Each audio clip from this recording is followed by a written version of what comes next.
Bem-vindos ao Destilando Livros. Aqui a gente mergulha fundo nas ideias de grandes obras. Olha, tem uma coisa que sempre me deixou pensando. A independência de um país sempre vem com aquela carga de esperança, né? Um futuro melhor, mais livre. Só que, puxa, a história mostra uns casos bem doídos, onde essa promessa meio que se perde. E o que a gente vê é a mesma opressão, só que com outra cara. Às vezes até pior. E Serra Leoa, infelizmente, é um exemplo bem trágico disso. Hoje, a gente vai fazer uma análise mais detalhada da história de Serra Leoa, depois da independência britânica. O foco é entender como aquelas estruturas criadas para tirar riqueza para poucos, sabe, as tais instituições extrativistas que vieram do colonialismo, elas não só continuaram, como foram, assim, turbinadas pela nova elite que assumiu. Para guiar a gente nessa conversa, vamos usar as ideias do livro Por que as Nações Fracassam e focar em dois conceitos-chave: o círculo vicioso e a lei de ferro da oligarquia, essa última uma ideia do Robert Michels. A nossa missão aqui é tentar destilar o que essa história toda ensina sobre o que trava o desenvolvimento e gera conflito. Entender casos como Serra Leoa. O círculo vicioso que o livro explica bem é essa dinâmica meio perversa, né? Onde instituições, tanto políticas quanto econômicas, que são extrativistas, acabam se ajudando. Ou seja, um grupo pequeno controla o poder político e usa esse poder para criar regras na economia que beneficiam eles mesmos, tirando riqueza do resto do pessoal. E essa grana, claro, serve para quê? Para manter o poder político deles, seja com repressão, comprando apoio, manipulando, e aí eles impedem qualquer mudança que pudesse tornar as coisas mais justas, mais inclusivas para todo mundo. É um ciclo, né?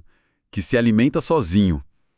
Já a lei de ferro da oligarquia, que o Michels bolou lá no começo do século XX, observando os partidos socialistas na Europa, essa aponta para algo ainda mais sombrio. Michels notou que mesmo grupos ou líderes que surgem com um discurso radical, prometendo mudar tudo, quebrar as velhas estruturas, muitas vezes quando chegam lá no poder, acabam criando hierarquias e jeitos de dominar muito parecidos com os que eles derrubaram. Eles viram a nova elite, a nova oligarquia, e o sistema extrativista, talvez com outra maquiagem, continua firme e forte. É uma visão bem pessimista sobre o poder, assim, e como as organizações funcionam. E o livro Por que as Nações Fracassam usa justamente esses conceitos para analisar vários casos, incluindo Serra Leoa. É uma leitura, assim, pesada, mas muito importante para quem curte esse tipo de análise mais a fundo, para entender as raízes do sucesso ou fracasso dos países. Fica o convite. Curte aí, se inscreve aqui no Destilando Livros e ativa o sininho. Assim não perde os próximos mergulhos que a gente vai dar. Ok, então. Para a gente entender mesmo o que rolou depois da independência de Serra Leoa, lá em 1961, a gente tem que voltar um pouquinho, né? Ver o que os britânicos deixaram para trás. Como era essa estrutura colonial. O livro mostra que não era um controle direto igual em todo lugar. Em muitas áreas, os britânicos governavam meio que indiretamente. Usavam os chefes tradicionais, os Paramount Chiefs. Esses chefes ganhavam poder ali, no sistema colonial. Eram eles que coletavam imposto, arrumavam gente para trabalhar, mantinham uma ordem. Eram tipo uns intermediários, né? Economicamente, aí não tem dúvida. As instituições eram feitas para extrair.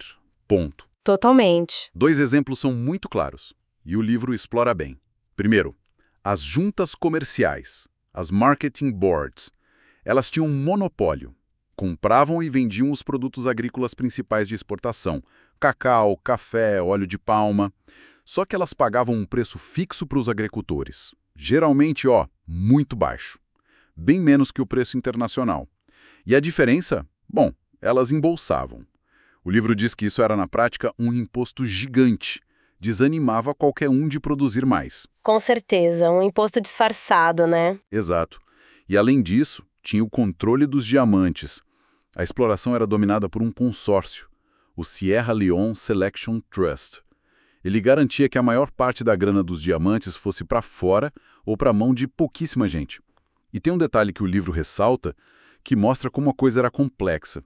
Freetown, a capital, foi fundada lá no fim do século XVIII para ser refúgio de escravos libertos, certo? Sim, essa é a origem. Pois é, Mas a escravidão que rolava internamente entre os próprios grupos locais só foi abolida oficialmente pelos britânicos em 1928, bem depois. Então é uma herança colonial bem complicada e muito, muito extrativista. Sem dúvida. Esse caráter extrativista das instituições coloniais é, assim, fundamental para a análise do livro. Elas foram criadas com um objetivo claro: mandar o máximo de recursos para a metrópole, para a Grã-Bretanha, e para as elites locais que ajudavam no esquema, tipo esses Paramount Chiefs, que muitas vezes viram o poder deles até aumentar com os britânicos. O efeito colateral, ou talvez fosse a intenção mesmo, né, era desanimar completamente o investimento e a produção para a maioria das pessoas. Pensa só no pequeno agricultor. Por que ele ia ralar para plantar mais cacau, melhorar a terra, se ele sabia que a junta comercial ia ficar com quase tudo? Nenhum incentivo, né? Nenhum. Para que inovar ou pensar a longo prazo? E com os diamantes, a mesma coisa. A riqueza estava ali, dava para ver, mas a maioria não chegava nem perto. Isso gerava muito ressentimento e quase nenhum desenvolvimento de verdade no lugar. Essas instituições deixaram uma base muito, muito frágil para um país começar a andar sozinho. E aí vem o ponto-chave. A independência. 1961. Surge uma nova liderança, o Siaka Stevens, com o partido dele, o APC. Depois de um tempo de instabilidade, ele assume mesmo o poder em 1968. A esperança, óbvio, era romper com aquele passado, construir um país diferente, próspero para todos. Mas o que o Porquê as Nações Fracassam mostra, assim, de forma bem clara, é que o Stevens fez justamente o contrário. Ele não só manteve as estruturas de extração, como deu um jeito de melhorar elas, para servir aos interesses dele e da nova elite dele. O livro fala numa notável continuidade, quase um xerox do sistema antigo, só que agora com gente local no comando. Impressionante essa continuidade. Total. As juntas comerciais, por exemplo, continuaram lá, firmes e fortes. E na mão do Stevens, viraram ferramentas ainda melhores para tirar dinheiro dos agricultores. Para financiar o Estado, sim, mas principalmente para enriquecer o partido e os líderes. O controle dos diamantes também continuou. O Estado até entrou mais na jogada, mas sempre garantindo que o lucro fosse para o bolso da turma do APC. A grana que saía dali não virava escola, hospital, estrada. Nada disso. E para onde ia, então? Ia para comprar apoio político, pagar um estilo de vida de luxo para os novos chefões e, o mais importante, para garantir o poder do Stevens de um jeito bem autoritário. O livro conta as manobras dele para ficar lá. Ele foi, aos poucos, enfraquecendo o exército normal, porque via os militares como ameaça, né? Medo de golpe. E, no lugar, ele criou umas unidades paramilitares, fortemente armadas, leais só a ele, tipo a ISO e depois a SSD. Essa turma agia com muita brutalidade contra qualquer um que fosse oposição. E essa tática, né, de enfraquecer as instituições do Estado que poderiam ser independentes, tipo o Exército, e colocar no lugar forças leais só ao líder, isso é um padrão clássico. A gente vê isso em muitos regimes extrativistas que querem se firmar no poder. E tem outra coisa que o Stevens fez que o livro destaca como sendo muito cínica, muito reveladora, foi desmontar aos poucos a rede de trem do país. Isso nas décadas de 70 e 80. Desmontar a ferrovia, mas por quê? A desculpa oficial era que não dava lucro, que era inviável. Mas a análise do livro sugere que o motivo real era político. Era para isolar as regiões do interior, principalmente lá no Sudeste, em Mendeland, que era onde a oposição era mais forte. Destruir infraestrutura para controlar politicamente. É um exemplo radical de como um sistema extrativista acaba minando o desenvolvimento só para manter a elite no poder. Mas essa estratégia toda do Stevens, de simplesmente pegar o sistema colonial extrativista e, pisar no acelerador, isso não é exatamente o que o livro chama de círculo vicioso? Parece um exemplo de livro didático. Exatamente. A análise que Por que as Nações Fracassam faz de Serra Leoa é um estudo de caso muito forte desse círculo vicioso funcionando. As instituições extrativistas já estavam lá, né? Funcionavam bem, pro ponto de vista da elite colonial. A independência não mudou essas instituições na raiz. O que mudou, basicamente, foi quem estava no controle delas. O C.H. Stevens e o APC, eles não precisaram inventar um jeito de extrair riqueza. Eles só assumiram o volante da máquina que os britânicos deixaram. Entendi. As juntas comerciais, o controle dos minérios, o poder centralizado, tudo isso foi pego pela nova elite pós-colonial. E, como você falou, o livro argumenta que, em muitos casos, depois da independência, essa extração ficou até pior, mais predatória. Porque a nova elite nem tinha mais que prestar contas para uma metrópole longe, né? Verdade. O objetivo virou só enriquecer e se manter no poder ali dentro. Ponto final. E esse círculo vicioso, ele traz consequências horríveis a longo prazo.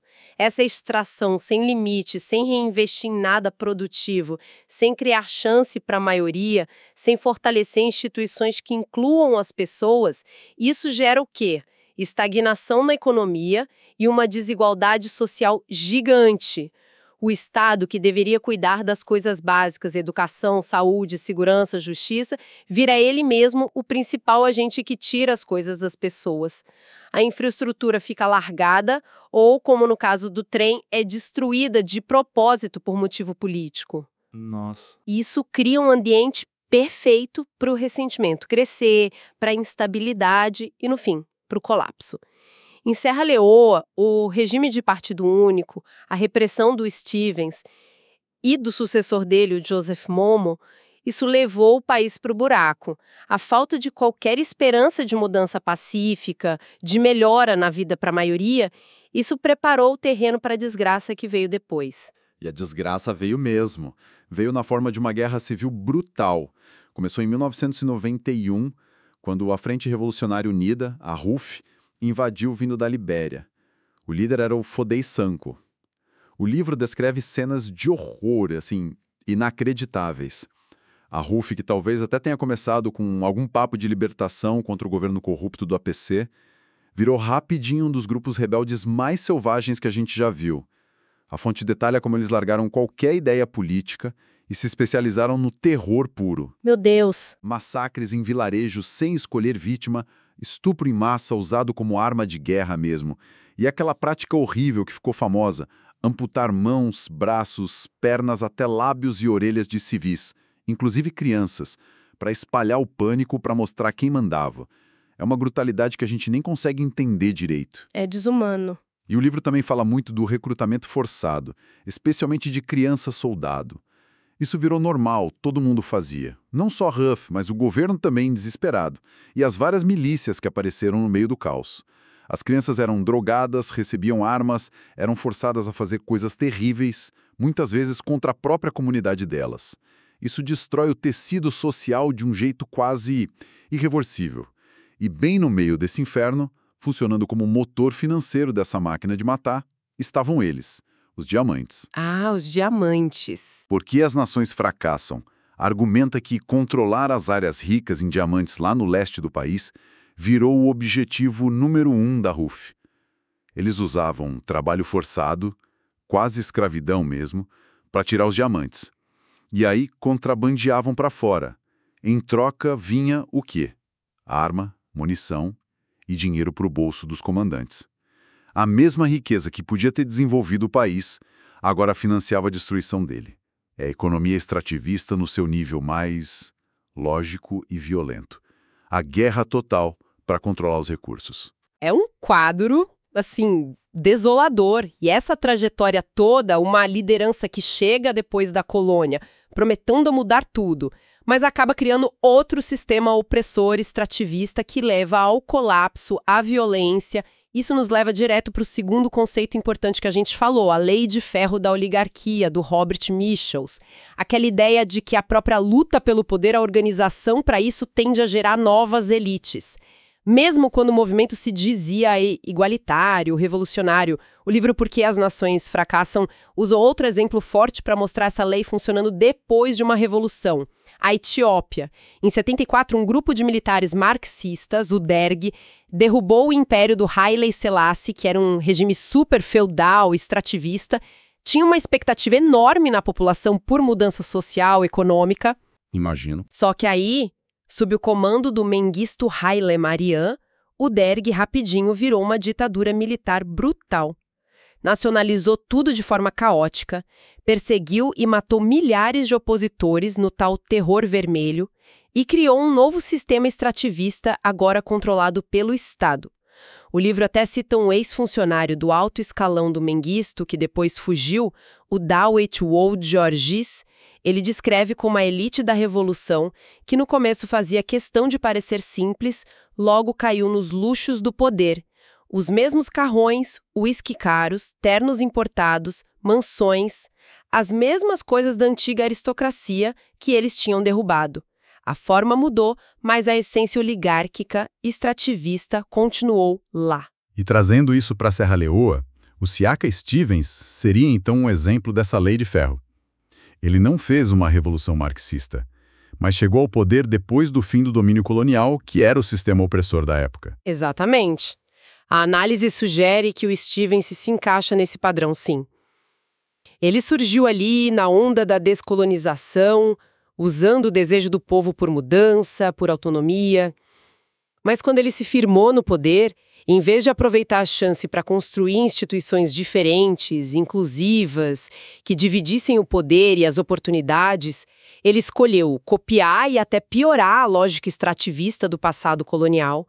Ele criou um regime de partido único, calou a oposição, concentrou o poder na mão dele e usou a riqueza do país, principalmente diamantes, e o dinheiro das juntas comerciais para ele mesmo e para o grupinho dele. Ele virou o chefão da nova oligarquia pós-colonial. A Lei de Ferro de Michels parece descrever muito bem essa história. Faz todo sentido. E aí, por que as nações fracassam levanta um ponto muito importante sobre por que essa lei de ferro e o círculo vicioso são tão difíceis de quebrar em lugares como Serra Leoa ou a Etiópia. O livro argumenta que isso acontece em grande parte porque não existiam historicamente instituições fortes para fazer um contrapeso ao poder centralizado do governante. Faltava a tradição de um parlamento forte, sabe? Independente, de um judiciário que realmente funcionasse para todo mundo, que pudesse frear os poderosos. Faltava uma sociedade civil organizada, vibrante. E, além disso, a fonte aponta a fraqueza de uma classe de comerciantes, de empresários independentes. Em outros lugares, como na Inglaterra, essa classe foi importante para exigir direitos de propriedade, limites para o poder do Estado, instituições mais inclusivas para proteger os negócios deles. Entendi. Sem esses freios... Exato. Sem esses freios e contrapesos históricos, sociais, a tendência do poder se concentrar e formar essas oligarquias extrativistas fica muito mais forte. Vira quase uma força da gravidade, difícil de escapar. Então, tentando juntar as peças. A história trágica de Serra Leoa, desde aquela esperança da independência até a destruição da Guerra Civil, pode ser vista como um exemplo bem sombrio de como esses dois mecanismos, o círculo vicioso e a lei de ferro da oligarquia, funcionam juntos, e o resultado é catastrófico. As instituições extrativistas deixadas pelo colonialismo deram a base. A Lei de Ferro descreveu como a nova liderança tende a se apropriar dessa base em vez de mudar ela. E o círculo vicioso explica como esse sistema continuou girando, gerando pobreza, ódio e, no fim, o colapso do Estado e uma violência que a gente nem imagina. Tudo isso alimentado pelos próprios recursos que deveriam trazer riqueza. Exatamente. Essa combinação perversa. E o papel dos diamantes nisso tudo é especialmente cruel, né? Longe de ser uma bênção, viraram a maldição de Serra Leoa, como o livro sugere. Ajudaram o Stevens a afirmar o poder autoritário dele, financiaram a brutalidade da RUF e de outros grupos e intensificaram essa lógica de extração que impediu qualquer desenvolvimento de verdade para o país. É um lembrete doloroso de como a riqueza de recursos naturais, sem instituições fortes e inclusivas, pode, na verdade, afundar um país na pobreza e no conflito. De fato. E isso deixa a gente com uma pergunta fundamental para pensar, que vale para muitos países em situação parecida. Fica a reflexão. Que tipo de coisa, que tipo de pressão, interna ou externa, ou que mudança profunda nas instituições seria necessária para que um país como Serra Leoa conseguisse sair dessa armadilha histórica, para construir um futuro mais inclusivo, mesmo tendo essa maldição dos recursos naturais. O livro não dá a resposta fácil, mas a análise obriga a gente a pensar nas condições para uma mudança real, duradoura, nesses lugares tão difíceis. Uma reflexão muito forte e necessária mesmo. E essa nossa exploração sobre como as elites e as instituições definem o destino dos países vai continuar. No nosso próximo episódio, o 25, aqui no Destilando Livros, a gente muda de lugar no mapa, mas o tema continua. Vamos investigar a persistência da elite extrativista, olhando para 2 casos bem interessantes, a Guatemala e o Velho Sul dos Estados Unidos. O interessante aí vai ser ver como, nesses casos, não foi exatamente uma nova elite repetindo o sistema, mas sim a mesma elite tradicional que conseguiu se manter no poder e foi adaptando as instituições extrativistas por séculos para guardar o poder e os privilégios dela. Isso é fascinante. A adaptação da elite. Exato. Na Guatemala, a gente vai ver como a elite descendente dos espanhóis continuou com práticas tipo tomar terra indígena, trabalho forçado, a tal libreta, o repartimento, até o século XX, para ter mão de obra barata para o café. E no sul dos Estados Unidos, vamos analisar o período-chave depois da Guerra Civil, ver como o fracasso da reconstrução em dar terra para os ex-escravizados, aquela promessa dos 40 acres e uma mula que não rolou, deixou a elite agrária branca recuperar o controle rapidinho. Isso abriu a porta para as leis Jim Crow, para a segregação, para as escolas ruins para negros, tudo mecanismo para continuar explorando a mão de obra afro-americana e manter o extrativismo no campo por quase 100 anos. São exemplos de como o círculo vicioso pode funcionar para manter uma elite no poder por gerações. Vai ser outra análise importante. Com certeza. Bom, esperamos que esse mergulho na história complexa e trágica de Serra Leoa, usando as lentes de Por que as Nações Fracassam, tenha sido útil e provocado boas reflexões. Se você gostou dessa análise e quer continuar destilando conhecimento com a gente, não esquece, deixa o like, se inscreve no canal Destilando Livros e ativa o sininho para saber dos próximos episódios. Muito obrigado pela companhia e até a próxima.